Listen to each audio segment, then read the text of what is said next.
பாடம் 1. இறை வாக்கினர் ஓர் அறிமுகம். தீர்க்க தரிசனமில்லாத இடத்தில் ஜனங்கள் சீர்கெட்டு போவார்கள். வேதத்தை காக்கிறவனோ பாக்கியவான்.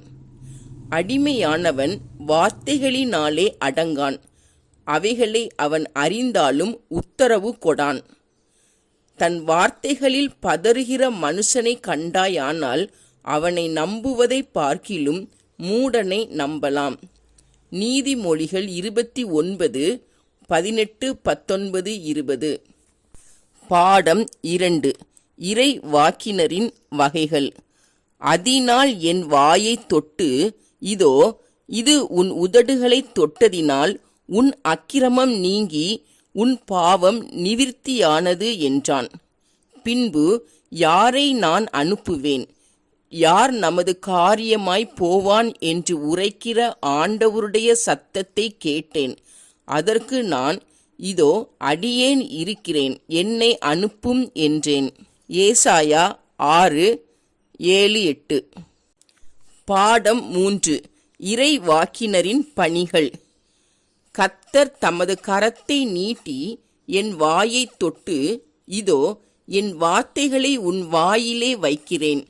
பார், பிடுங்கவும் இடிக்கவும் அழிக்கவும் கவிழ்க்கவும் கட்டவும் நாட்டவும் உன்னை நான் இன்றைய தினம் ஜாதிகளின் மேலும் ராஜ்யங்களின் மேலும் ஏற்படுத்தினேன் என்று கர்த்தர் என்னுடனே சொன்னார். எரேமியா 1, 9, 10. பாடம் 4. இறை வாக்கினரின் ஊடகங்கள். அப்பொழுது கர்த்தருடைய வசனம் எனக்கு உண்டாகி அவர், இஸ்ரவேல் குடும்பத்தாரே, இந்த குயவன் செய்தது போல நான் உங்களுக்கு செய்யக்கூடாதோ என்று கர்த்தர் சொல்லுகிறார்.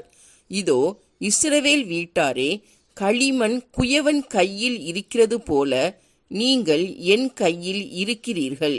எரேமியா 18, 5, 6. பாடம் 5. சாமுவேல். சாமுவேல் வளர்ந்தான். கர்த்தர் அவனுடனே கூட இருந்தார். அவர் தம்முடைய எல்லா வார்த்தைகளிலும் ஒன்றையாகிலும் தரையிலே விழுந்து போக விடவில்லை.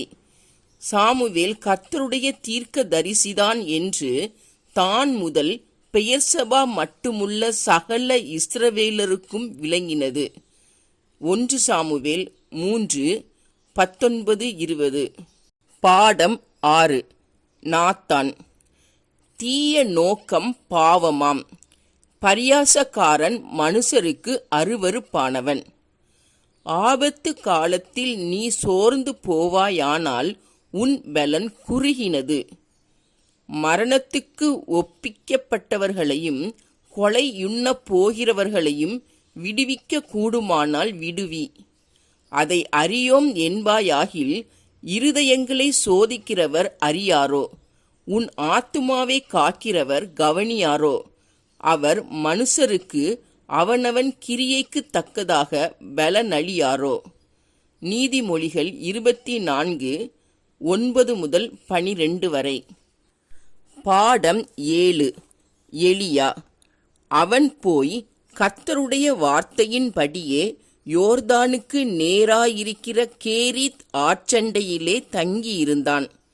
காகங்கள் அவனுக்கு விடியற் காலத்தில் அப்பமும் இறைச்சியும் சாயங்காலத்தில் அப்பமும் இறைச்சியும் கொண்டு வந்தது.